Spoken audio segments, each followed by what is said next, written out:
Hi. When my husband placed a small black device on the kitchen counter and casually called it a safety upgrade, my heart sank, not because I thought I had anything to hide, but because of what it might see.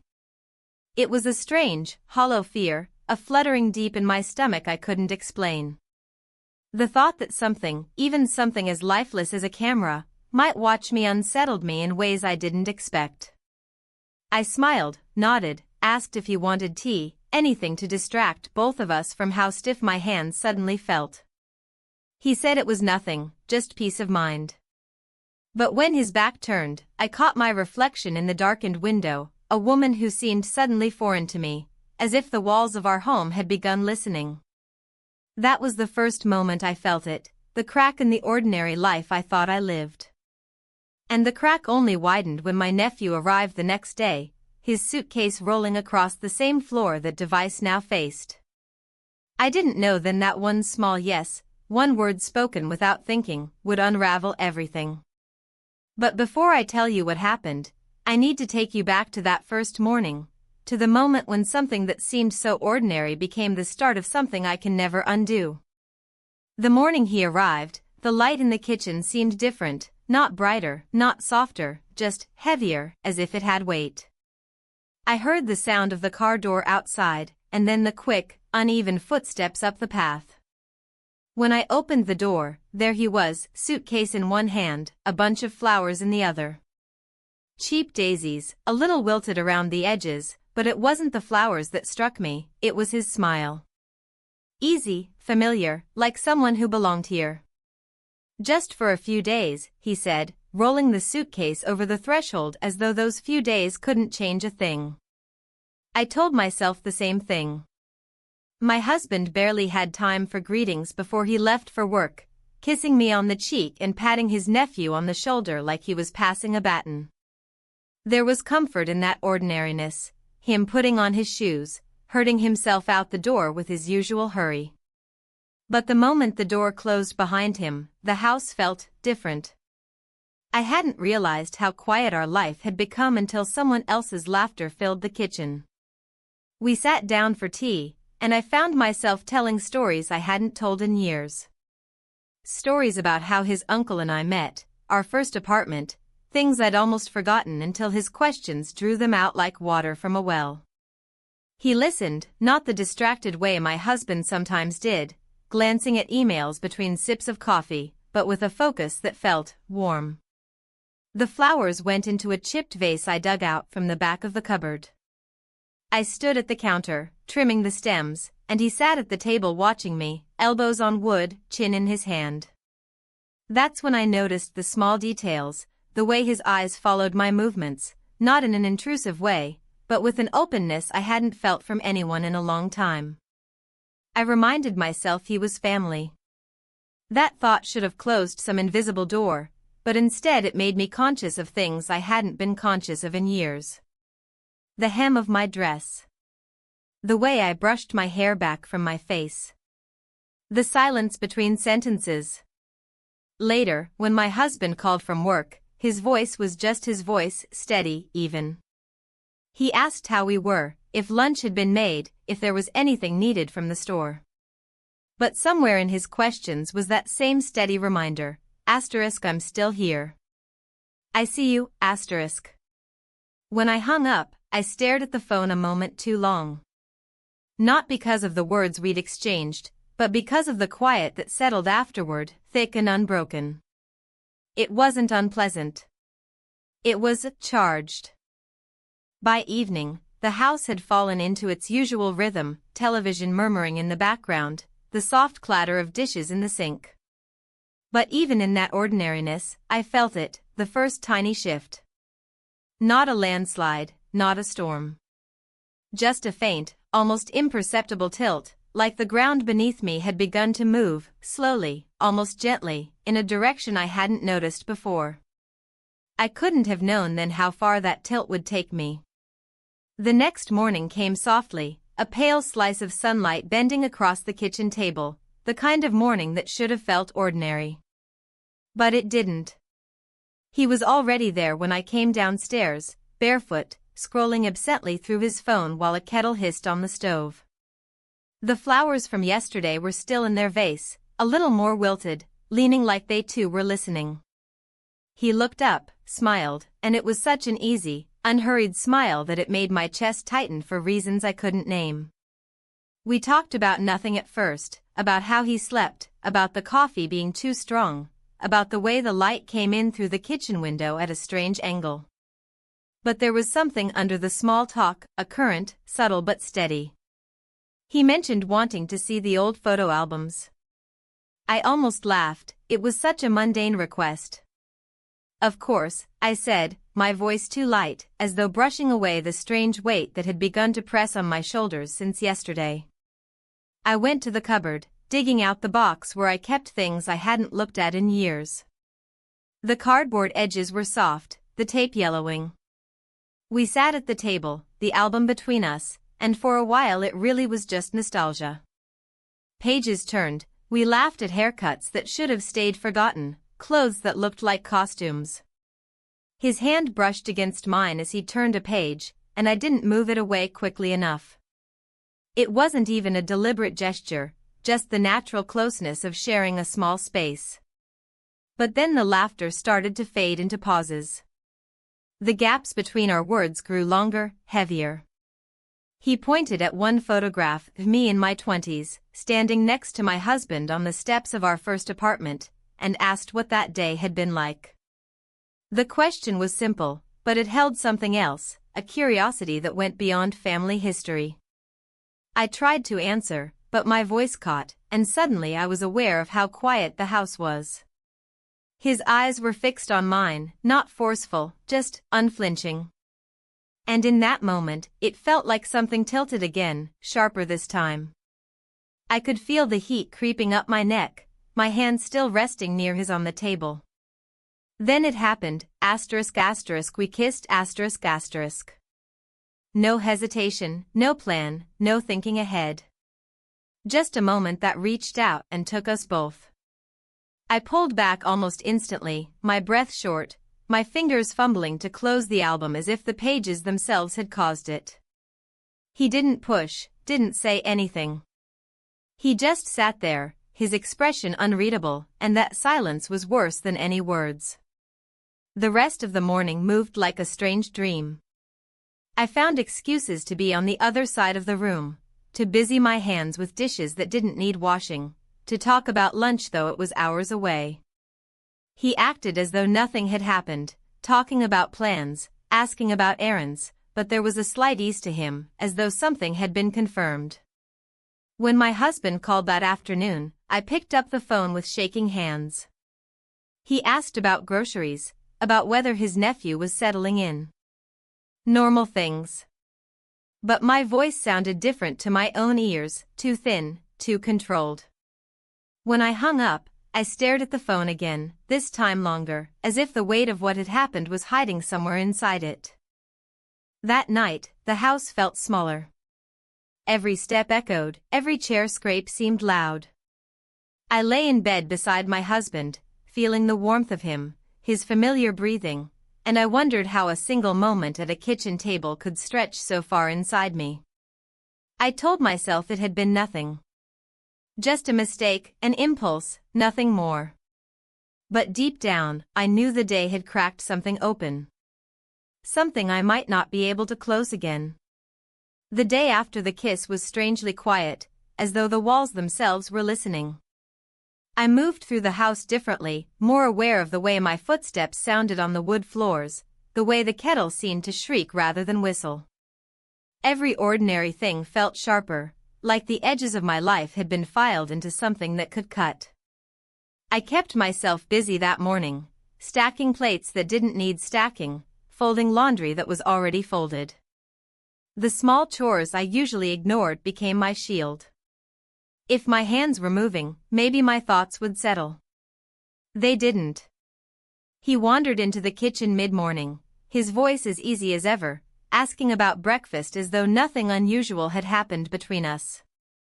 That, somehow, was worse. His calmness made the moment we'd shared feel heavier because I couldn't pretend it had been just a blur, something we'd both rushed to forget. He wasn't pushing, wasn't even bringing it up, but there was a steadiness in his presence, like he knew something had shifted and he wasn't going to name it. I avoided sitting down at the table with him.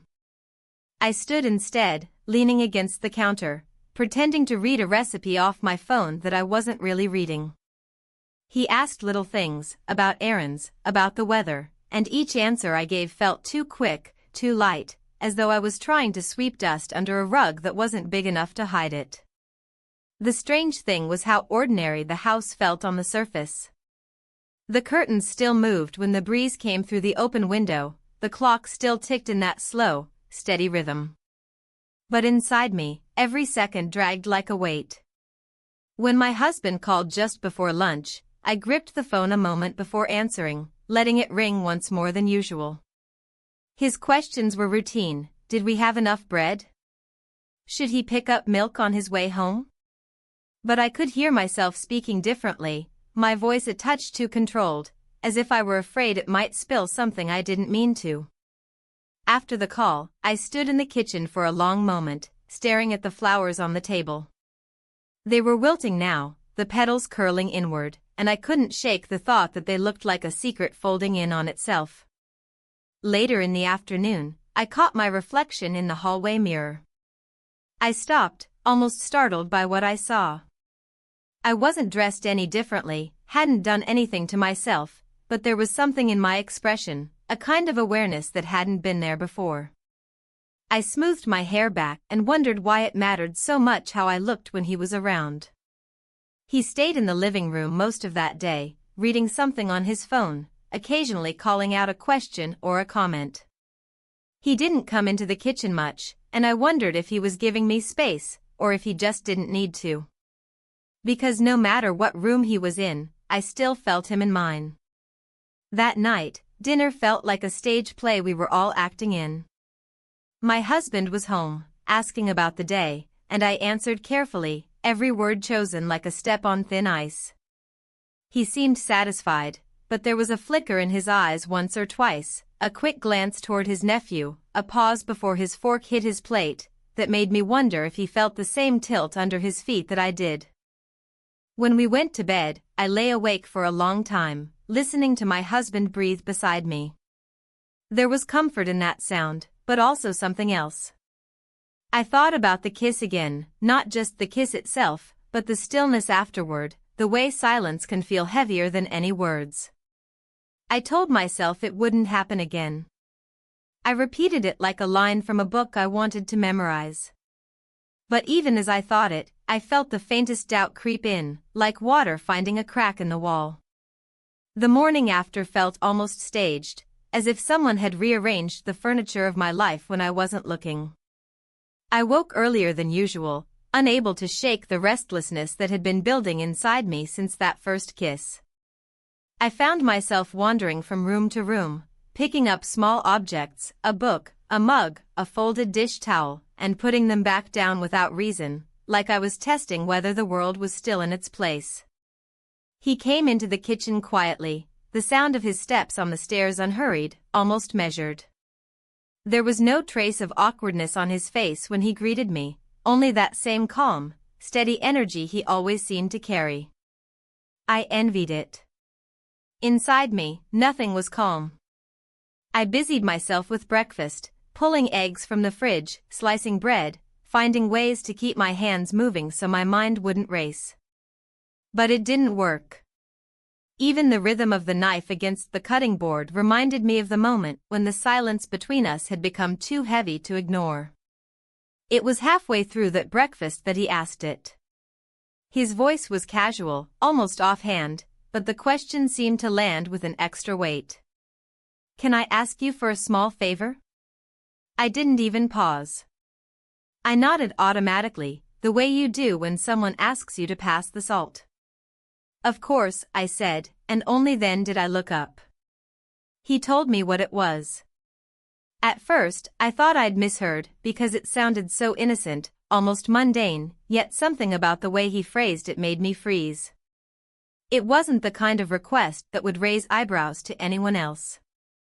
But it felt personal. Closer. like he was gently pressing against a door I hadn't realized was there. I tried to laugh, to brush it off. "That's silly," I said, my voice lighter than I felt. But I'd already said yes. And there was no neat way to take it back without making it into something it shouldn't be. The rest of the morning felt strange, like I was living inside that one word, yes, trying to figure out what I had agreed to. I found myself overthinking every movement, every glance, every pause in conversation. When my husband called from work, the sound of his voice startled me. He told me he'd be home late, something about a meeting running over. I said, "That's fine," too quickly, my throat dry. I don't even know if he noticed the sharpness in my tone, but I heard it. By afternoon, the house had that heavy stillness again, the kind that isn't broken by the hum of appliances or the distant sound of traffic outside. He sat in the living room, scrolling idly on his phone, while I stood in the hallway pretending to organize the coat rack. I thought about saying something, about undoing my yes with a no, but the words felt clumsy before I could even shape them. And more than that, I realized I wasn't entirely sure I wanted to. The day ended in an almost deliberate quiet. Dinner was eaten with the television murmuring in the background, the flicker of the screen hiding the way I couldn't quite meet my husband's eyes. When I lay in bed that night, I stared at the ceiling and thought about how a single word could open a door you hadn't even meant to touch. And once it was open, you couldn't help but wonder what was waiting on the other side. The next day felt like walking along the edge of something I couldn't quite see. The air in the house was too still, as if it had been holding its breath since I said yes. I tried to start the morning the way I always did, coffee first, the quiet hum of the kettle, a glance out the window to see what the sky looked like, but the routine felt thin, like a fragile cover over something I couldn't name. He appeared in the doorway just as I set my cup down, leaning casually against the frame as though he had been standing there for a while. There was an ease to him that unsettled me, not because it was aggressive or obvious, but because it wasn't. He didn't look guilty, didn't even look like he was thinking about yesterday's conversation, but the steadiness in his presence made it impossible for me to forget. I filled the silence with tasks. I wiped down the counter, though there was nothing on it. I moved the vase with the flowers to another table, as if rearranging the room could rearrange my thoughts. He followed, not with his feet but with his eyes, sitting at the edge of the couch as I walked back and forth. At some point, I sat down too. It felt accidental, though I knew it wasn't. There was too much space in the room to end up that close by mistake. He spoke in fragments, about something he'd read online, about a memory from when he was younger, and I found myself listening too intently, as if the tone of his voice might reveal something the words didn't. The pause came slowly, like a tide drawing back. He looked at me in that quiet way he had, and I felt it again, that shift, subtle but certain, the kind that makes the floor tilt just enough to unsteady you. And then it happened. We kissed. I don't know who leaned in first. Maybe it didn't matter. It was short, but not fleeting. Enough to feel the weight of it, enough to feel the meaning in the silence afterward. I pulled away, but not immediately, and that pause, that extra heartbeat, felt louder than the kiss itself. I stood up too quickly, nearly knocking my cup off the table, muttering something about tea that didn't need making. The day went on, but it didn't return to normal.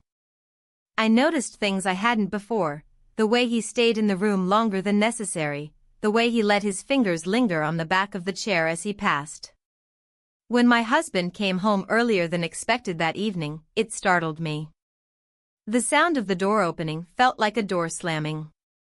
He asked about dinner, about the errands I'd run, about how the day had been. The questions were ordinary, but I heard something in the spaces between them, a quiet searching I couldn't quite name. I set plates on the table, hands too careful, movements too measured. The meal felt strange, like all three of us were reading lines from a script, each waiting for the other to slip.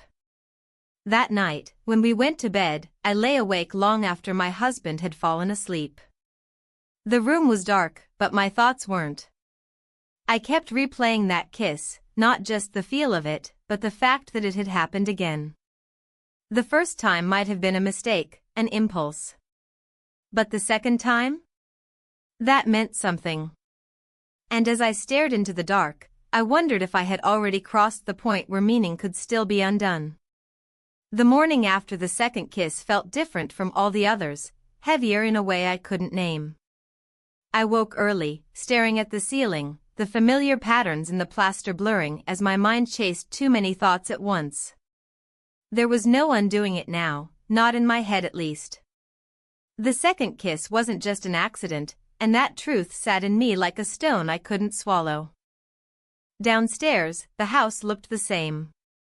The kitchen window let in the same slant of light, the same faint breeze carried the smell of cut grass from the yard, but everything felt altered. I poured coffee and held the cup longer than I needed to, warming my hands as though the heat might push away the tightness in my chest. He came into the room like it was any other day, not tentative or awkward, but calm, too calm. That calmness unsettled me more than anything else. He asked if there was bread for toast, if the milk was still good. His voice was easy, casual, and yet every word seemed to land somewhere inside me and stay there. I tried to act normal. I folded the dish towel that didn't need folding, straightened a chair that was already straight. But I felt watched, not in a prying way, but in that quiet, steady way he had, like he was seeing more than I wanted him to. The tension wasn't loud, it didn't fill the room with words or glances that could be called out. It was softer, woven into the air, in the spaces between questions and answers. He would glance at me, nothing overt, just a look that lingered a second longer than necessary, and I would look away too quickly, feeling my pulse jump. Later that day, my husband called from work. I could hear background noises, voices, the hum of office chatter, but his tone was flat, careful. He asked what we were doing, how the day was going, if there was anything we needed. The questions were simple, but there was something in the rhythm of them that made me pause. He never used to call twice in one day. I told him everything was fine, that we were just staying in, and he said, "Good," in that measured way that made me wonder what was behind it. I hung up and found myself staring at the phone again, the silence after the call too sharp, too loud. By afternoon, the air in the house felt like it was holding something. I caught myself lingering by the window, watching the street, half hoping for a distraction that never came. Every sound in the house, the creak of the floorboards, the distant hum of the fridge, felt amplified, like the house itself was waiting for something. He passed me in the hallway once, close enough that I felt the warmth of him as he went by. Nothing happened. There was no touch, no word that crossed any line. And yet my breath caught for half a second, as if my body didn't trust my mind to stay steady. That evening, my husband came home with a different energy. He didn't seem angry or suspicious, not openly, but there was an edge in the way he spoke. He asked about the day again, not casually, but like he was tracing the outlines of something he couldn't yet see. He mentioned the Wi-Fi dropping out and muttered something about needing to update the system, fiddling with cords and routers as if it was a routine task. I barely paid attention, too caught in my own thoughts, but later I wondered if I should have. Dinner was quieter than usual. We sat at the table, the three of us, and the conversation came in small pieces, safe topics, nothing that could betray the undercurrent beneath them. But every so often, my husband's eyes lingered just a moment too long, like he was looking for something he couldn't name. When we went to bed, the silence felt thicker than ever. My husband fell asleep quickly, his breathing steady, but I stayed awake, staring into the dark. The sound of the rain against the window should have been soothing, but it only made the room feel smaller, the weight in my chest heavier. I thought about the kisses again, not just what they meant, but what they had already changed. And as I lay there, I realized the ground beneath me was shifting faster than I had been willing to admit. The rain started in the late afternoon, first as a faint patter on the windows, then harder, filling the house with the steady hum of water hitting glass and roof tiles. I watched it for a while from the kitchen, my hands wrapped around a cup I hadn't touched. The day had felt stretched and brittle, as though the hours might crack if I pressed on them too hard, and the rain only made the house seem smaller. The sky darkened earlier than usual, a gray weight settling over the street. The lights flickered once, then steadied, but the brief flash of darkness seemed to leave something behind. I thought about lighting candles, not because we needed them, but because the idea of a softer light felt like a shield against the sharpness of my own thoughts. He came into the kitchen quietly, not startling me but close enough that I felt my breath catch. He asked if I wanted tea, and the question was so ordinary it might have calmed me, if not for the way he stayed standing a little too close, his voice lower than usual, the rain outside making everything quieter. I nodded, though I didn't want tea. I just wanted something to fill the silence, something to make the moment feel less deliberate. The kettle hissed, steam curling up and fogging the window. The warmth in the room felt too warm, as if the air itself had thickened. By the time the tea was ready, the power blinked again. This time it didn't fully go out, just enough for the television in the living room to stutter and go dark. The house fell into an odd quiet, the kind that felt like the pause after a held breath. We moved into the living room, mugs in hand, the rain a constant background. The dim light made the room feel smaller, the corners closer. He sat down on the couch, not at the far end but nearer, leaving just enough space between us to feel intentional.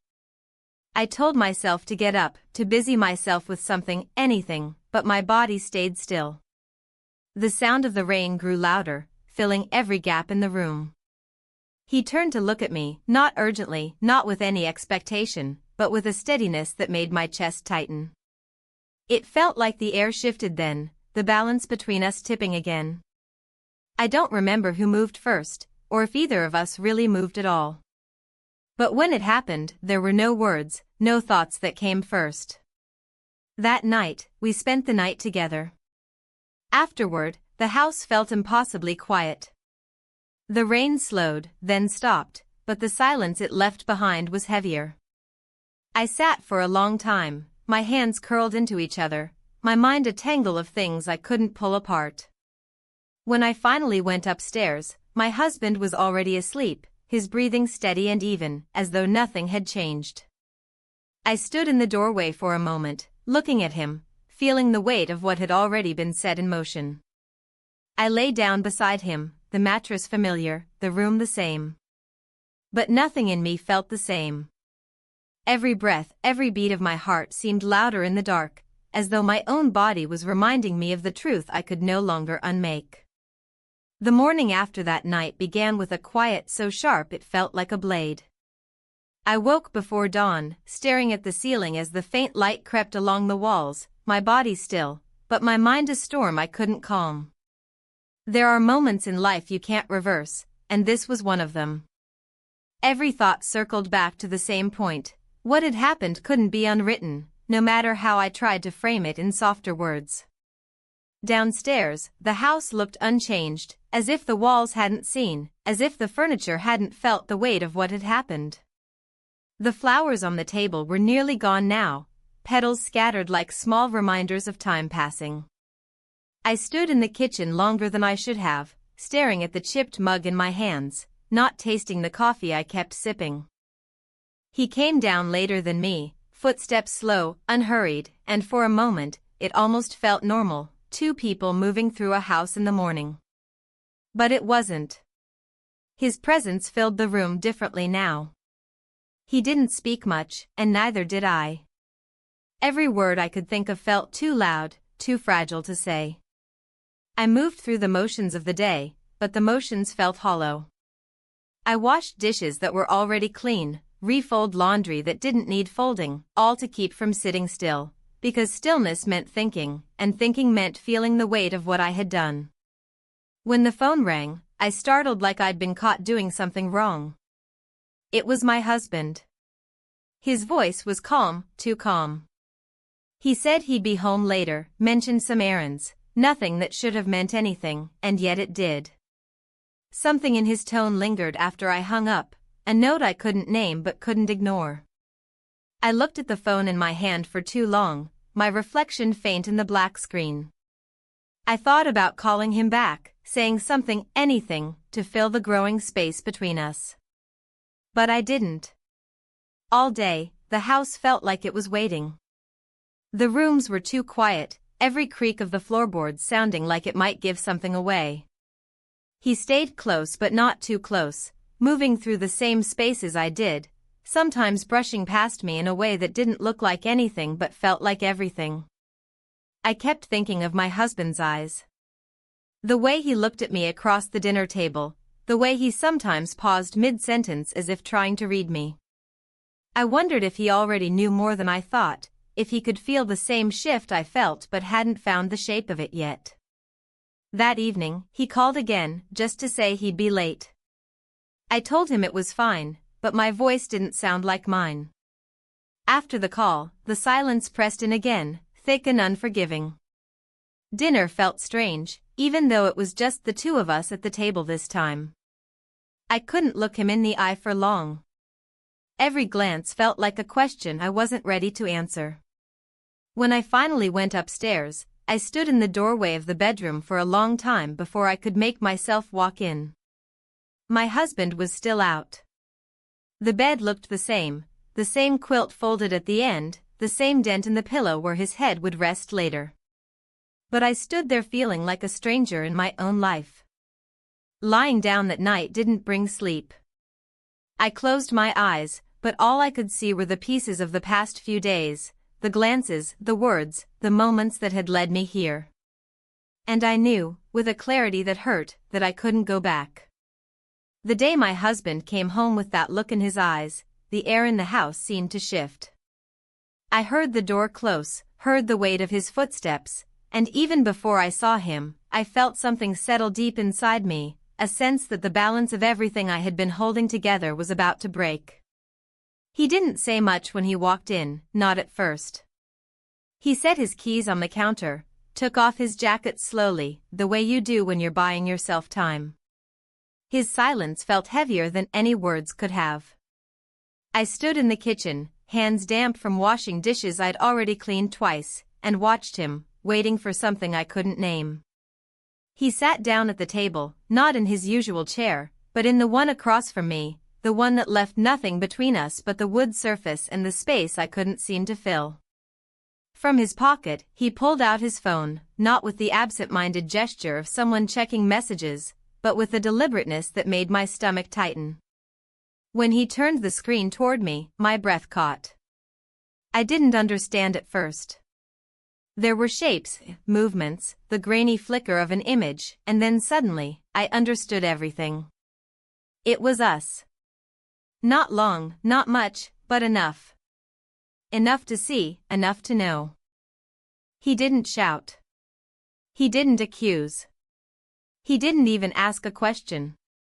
He just placed the phone on the table, screen up, the faint reflection of the kitchen light trembling across the glass. His eyes stayed on me, steady, quiet, waiting. I felt my body go cold, my hands trembling though I kept them in my lap to hide it.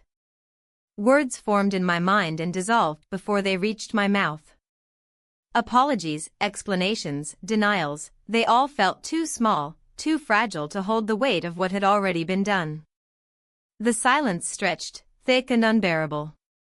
He didn't fill it, and neither did I. The only sound was the faint hum of the refrigerator, the occasional creak of the house settling, as if even the walls were bracing for what might come next. I tried to speak once, but the sound of my own voice startled me. The word caught, useless and unfinished. I stopped. He didn't move, didn't blink. He just looked at me with an expression I had never seen before. Not rage, not even disbelief, something quieter, something that hurt more. I couldn't look away. At some point, he turned off the screen, the kitchen going dimmer as the light from the phone disappeared. He didn't pocket it again. He left it there on the table, like an object neither of us could ignore. The rest of the evening blurred. I remember standing at the sink, hands under water that had gone cold, though I couldn't remember turning off the tap. I remember hearing him in the other room, not speaking, just moving, the sounds too measured to be natural. The weight of what had been revealed hung over every movement. Every dish I dried felt absurdly loud against the towel. Every step across the floor felt like it echoed. When I finally went upstairs, the door to our bedroom was half open. He was sitting on the edge of the bed, not looking at me, not looking at anything. I stood there for what felt like an eternity, not crossing the room, not daring to speak. I wanted to explain, but there was no explanation. I wanted to apologize, but the word sorry felt hollow before I even imagined saying it. The phone was still on the kitchen table. The image was still in my mind. And no matter what words I might eventually find, none of them could make either of those things disappear. The house felt foreign the next morning, though nothing in it had changed. The same walls, the same furniture, the same photographs on the mantel, but every corner felt sharper, every object heavier, as though the weight of what had been revealed had settled into the structure itself. I walked through it like a guest, not a wife, not even a host, careful where I placed my hands, careful where I looked. Downstairs, the phone was still on the table, face down now, as if hiding the image might erase the memory of it. It didn't. The memory was etched too deep, not just in me, but in the air between us. My husband sat across from me at breakfast, and though his eyes didn't burn, they didn't soften either. They just stayed. I tried to speak once. My mouth opened, a sound formed, but there was nothing after it. No sentence, no apology, nothing large enough to hold the thing I had done. Every word I could think of felt wrong, too rehearsed, too shallow, too late. He didn't ask for an explanation. That was almost worse. His silence wasn't forgiveness, but it wasn't rage either. It was something in between, something I couldn't read, and that unreadable quiet made my chest ache. All day I moved through the rooms, touching things without reason, the back of a chair, the handle of a drawer, just to feel the solidness of them, as though if I could anchor myself in the weight of objects, I wouldn't drift. But every room held the same truth. I thought of the word yes more times than I could count. That one word I had said so easily, not thinking it would matter. And how it had been the first thread pulled, the first stone tipped, the first door opened. A single syllable, and the shape of my life had shifted beyond recognition. My nephew stayed mostly out of sight that day. Maybe it was deliberate, maybe not. I heard him in the house, moving in the upstairs hallway, opening a cabinet, but there was no more easy conversation, no more casual laughter. Just the quiet acknowledgement of what we had done, and what could not be undone. When my husband left the house that afternoon, just for an hour, just to get some air, the silence he left behind was deafening. I sat at the table, staring at the phone that wasn't mine, at the faint ring left by a coffee cup on the wood, and thought about how quickly a life can fracture. I remembered the moments one by one, the flowers at the door, the first awkward laugh over an old photo, the brush of his hand on mine, the first kiss, the second, the night. They replayed in my mind not as scenes, but as weights, each one pressing harder than the last. By the time my husband came back, the light outside had shifted to that gray-blue of early evening, the kind of light that makes everything look slightly washed out, as if even the sky has run out of words. He didn't say much when he returned.